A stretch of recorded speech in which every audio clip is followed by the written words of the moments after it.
I still wake up at night, thinking I hear that slow, rhythmic knock. Every night, same time, same sound. I thought we were safe once we moved. I was wrong. I was 15 when it happened, back in the fall of 2008. My family, mom, dad, my older sister Ellie, and me had just moved into an old 2-story house in a quiet corner of upstate New York. The kind of place where the trees outnumber the people, and the nearest neighbor is a quarter-mile down a gravel road. The house was a fixer-upper, built in the early 1900s, with creaky hardwood floors and windows that rattled in the wind. It was supposed to be a fresh start after Dad lost his job in the city. A place to rebuild. From the moment we stepped inside, though, something felt off. The air was heavy, like it was holding its breath.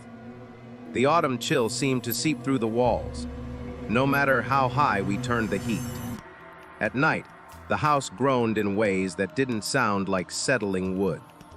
I told myself it was just an old house, that I was being paranoid. But deep down, I knew something was wrong. It started on the 7th night. The first week was uneventful, mostly. We were busy unpacking, painting, trying to make the place our own. Mom was excited about the big kitchen. Dad was already planning to renovate the attic into an office. Ellie, who was 17 and perpetually annoyed about moving away from her friends, spent most of her time sulking in her room. I just tried to stay out of everyone's way, exploring the house, poking around the dusty corners. But there were little things that didn't add up. The neighbors' dogs, who we could hear faintly through the trees, barked at our house every night, like they were staring right at the walls. Not at us, just the house. The floors creaked in strange patterns, like someone was pacing in another room. But when you checked, no one was there. And the lights, they flickered, especially in the living room, always near the same corner by the fireplace.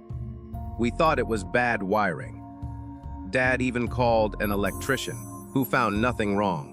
Then, on the 7th night, at exactly 3:13 a.m., I woke up to it. 3 slow, deliberate knocks on the wall between my bedroom and the hallway. Knock, knock. Each one heavy, like someone was hitting the wood with a fist. I sat up in bed, heart pounding, waiting for it to happen again. Nothing. Just silence. I checked the hallway, empty. I told myself it was a dream, or maybe a pipe settling. Old houses make noises, right? The next night, it happened again.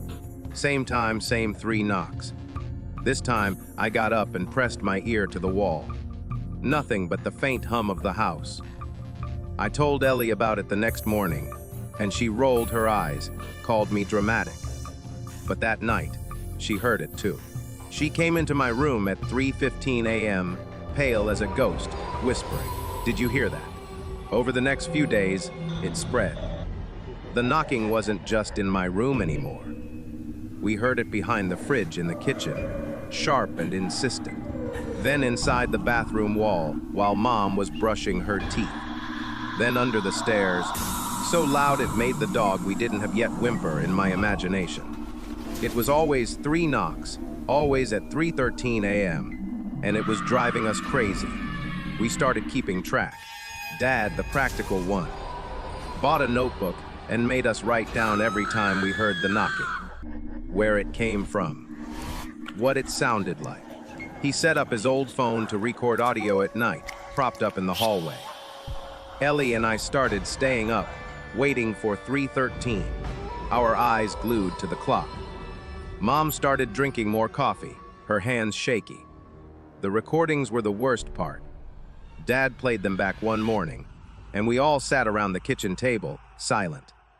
The knocking was there, clear as day, 3 heavy thuds, like someone was trapped inside the wall, pounding to get out. But there was something else. A faint whisper, too distorted to make out, like someone muttering under their breath. And then, just before the recording cut off, a low dragging sound, like something heavy being pulled across wood. We tried everything. Mom burned sage, walking through every room, muttering about cleansing the space. Dad called a priest to bless the house, though he didn't believe in that stuff. Ellie and I prayed, even though we hadn't been to church in years. Nothing worked. If anything, the knocking got louder, more aggressive. One night, the whole house shook, like something massive had slammed into the foundation. Furniture rattled. Doors wouldn't close properly anymore, like the frames had warped overnight. The bathroom mirror cracked, a jagged line splitting it right down the middle. We were falling apart. No one was sleeping. Ellie started sleeping in my room, too scared to be alone. Mom kept checking the locks over and over, like she thought someone was breaking in. Dad just got angrier, snapping at us for no reason. And the knocking, it was always there, waiting for 3:13 a.m., like a clock we couldn't stop. I couldn't take it anymore. I needed to know why this was happening. So I started digging. There was a small library in town, the kind with dusty books and a librarian who seemed to know every secret the town held. I told her I was researching the history of our house for a school project. She gave me a strange look, but helped me pull old records. The house was built in 1903, a family home for some wealthy merchant who died before he could move in. It changed hands a dozen times over the years, but there was a gap, a 5-year window in the 1970s where the records just stopped. No sales, no owners, nothing. The librarian frowned when I pointed it out. "That's odd," she said. "Let me check something." She came back with a microfilm reel, an old newspaper article from 1972. The headline made my stomach drop. "Local boy, 8, missing from home." His name was Isaac Delroy. He lived in our house. According to the article, he vanished one night, no trace. The police suspected a relative had locked him somewhere in the house, maybe even inside the walls, but they tore the place apart and found nothing. The case went cold. His parents moved away a year later. I took the article home and showed it to Ellie. She read it and went quiet. "What if he's still here?" she whispered. I didn't want to believe it, but the thought stuck. What if Isaac never left? The knocking changed after that. It wasn't just knocking anymore, it was scratching. Not like mice, not little skittering sounds. This was heavy, deliberate, like something big was clawing at the wood. One night, Ellie screamed from her room.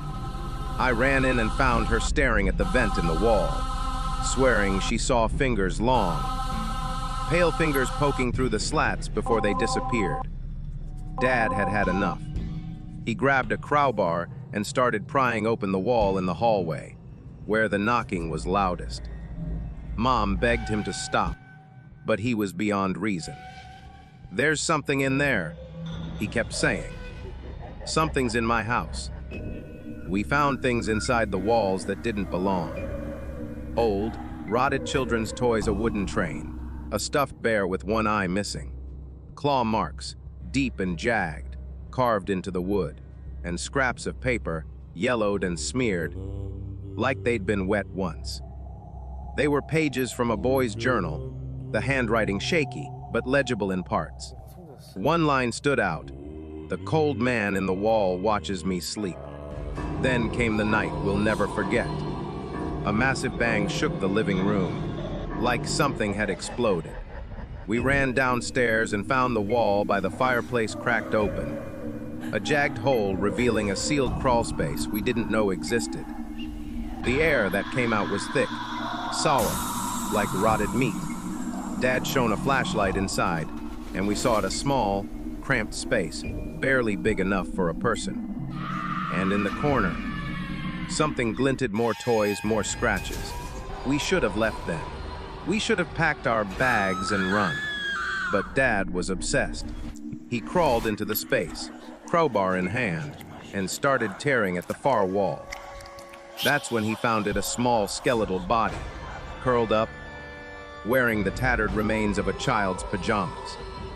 Around it, Dozens of handprints were scratched into the wood, like someone had been clawing for years. Behind the body was a bricked-over hole, sealed shut. Dad didn't hesitate. He smashed through the bricks, revealing a dark shaft that seemed to drop forever. It was unnatural, like it didn't belong in the house. The air coming from it was cold, sharp, like it was alive. Dad tied a rope to his old camcorder and lowered it into the shaft. We watched the footage on the tiny screen darkness, then faint scratches on stone walls, then nothing. The screen went black after 20 seconds, right after a low growl and a sudden whoosh of air, like something rushing past. When we pulled the rope back up, the camera was scorched. The plastic melted like it had been held over a fire. That night, the knocking came back, but it wasn't just one spot anymore. It was everywhere: ceiling, floors, walls. A wave of sound crashing over the house. Ellie screamed from her room, and we found her halfway into the wall, like something had yanked her through a hole that wasn't there before. Her arms were covered in deep scratches, blood pooling on the floor. We pulled her out, barely, and barricaded her door. The walls started to crack, black fluid oozing out, thick and sticky like tar. It smelled wrong, like death and something worse. The house was alive, and it was angry. We tried to leave. The front door wouldn't budge. The deadbolt frozen. The windows wouldn't break, not even when Dad swung a chair at them. It was like the house was holding us in. Mom was sobbing, Ellie was shaking, and Dad was screaming at the walls, like he could reason with them. In desperation, Dad doused the living room with gasoline from the garage and lit a match. The flames caught, but the walls, they absorbed them at first, the fire sinking into the wood like water into a sponge. Then the house roared a sound I can't describe, like a scream and a groan twisted together. The living room erupted in flames, and we ran, the heat chasing us out the front door, which finally gave way. We stood in the yard, watching the house burn as the fire department arrived. The flames didn't spread right, they curled inward, like the house was eating itself. By morning, it was gone, collapsed into the foundation.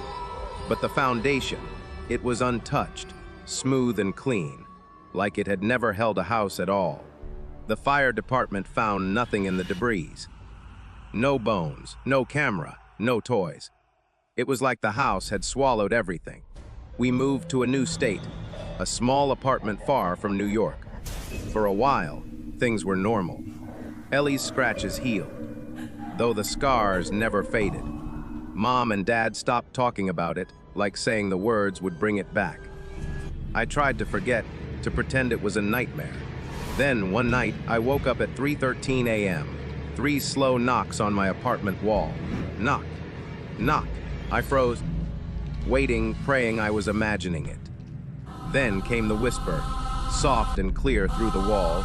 You opened it. I don't sleep much anymore. I check the clock every night, waiting for 3:13. Sometimes I hear it, sometimes I don't. But I know it's out there, whatever we let loose when we broke open that shaft. We thought we ended it, but we only set it free.